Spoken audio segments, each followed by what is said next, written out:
Hello, everybody. Welcome back to Money Vikings Collectibles.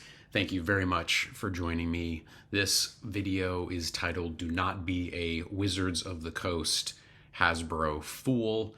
And I want to go through various reasons why we have been fooled a little bit by Wizards of the Coast over the last year.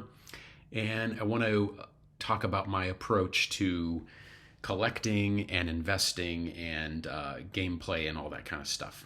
So clearly it's been a tumultuous time over the last year, probably starting during the pandemic, Baldur's Gate, all that kind of stuff, right?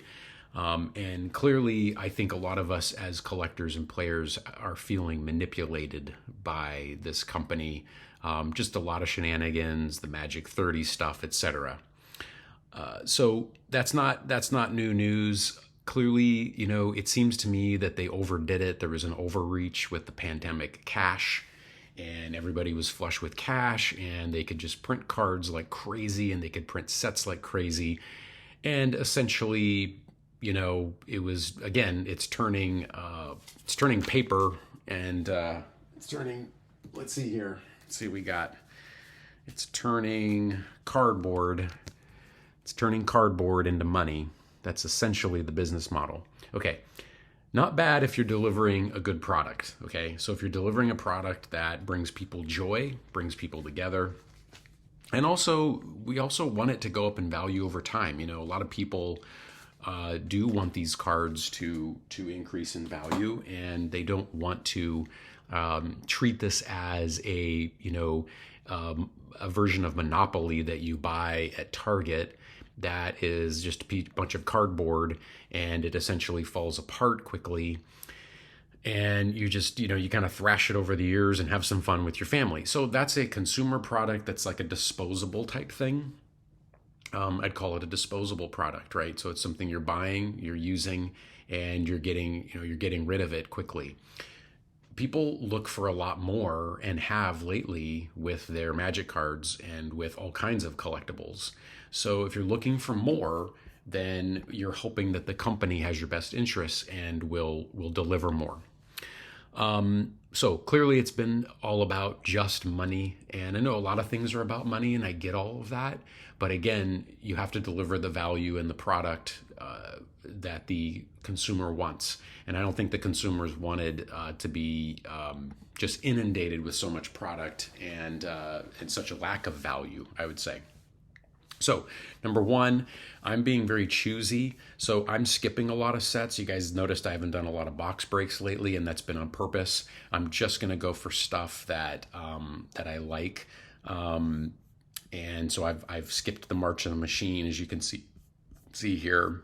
Skipped a lot of that. I skipped Phyrexia, and this is just personal choice. I'm not saying these are bad sets. You might have things that you like, but I'm just buying singles out of some of these.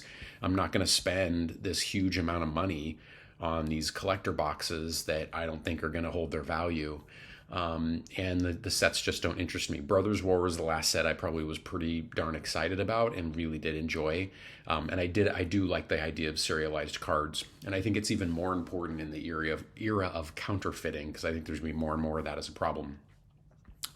Said that before. I am going to go in on Lord of the Rings. I'm going to do a couple box breaks on the channel for Lord of the Rings.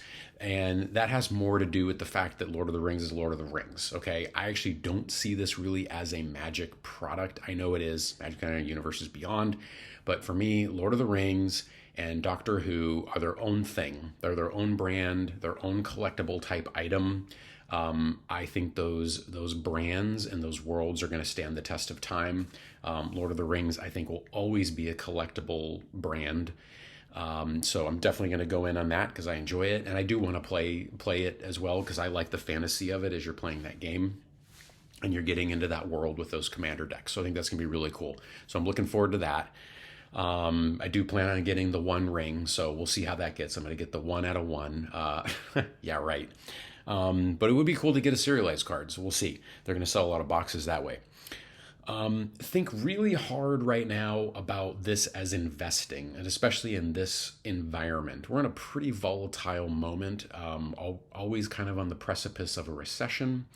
Don't really know what's going on. A lot of sort of things out there that could push us into a recession, as we know. I know that consumers are tapped out. Credit card balances are way high. People are not flush with cash anymore. Inflation has really hurt family budgets pretty bad. So people are struggling. So I think some of these products are going to struggle. So think very hard about this as an investment. Investments right now, I think, need to be more along the lines of quality and your more traditional investments, the 401k, the diversified ETFs and all that, real estate investment trust, real estate and all those. And even within those, I'd go more quality. That's what I'm doing. That's all I'm sharing from that perspective. But we'll be doing box breaks on Lord of the Rings and Doctor Who. Quite excited about those. Let's go to, I am kind of excited about Wilds of Eldraine. I have to say, I have some nostalgia for Throne of Eldraine. So they did get me on that one. So I'm gonna be doing some of that. Skipping March of the Machine, Aftermath, Lord of the Rings, yes. Commander Masters might buy a few, might buy a box. We'll see. Thinking about that. Doctor Who, yes. I'm a big Doctor Who fan. I've done some Doctor Who paintings over the years and illustrations. I don't have any of those handy at the moment, but I have done some Doctor Who artwork, fan art, and so I'm definitely going to be kind of vibing off that whole thing. And again, that's its own world. So that's how I'm approaching things. Hope it helps. Again, I'd be a bit careful right now and cautious. Let's not be WOTC fools. I don't think that's really good for anybody, and it's not even really good for them in the long run, because again, we need to demand that they deliver valuable products that people want and are somewhat collectible and really fun to play. And that's their mission. That should be their mission, and we should hold them accountable.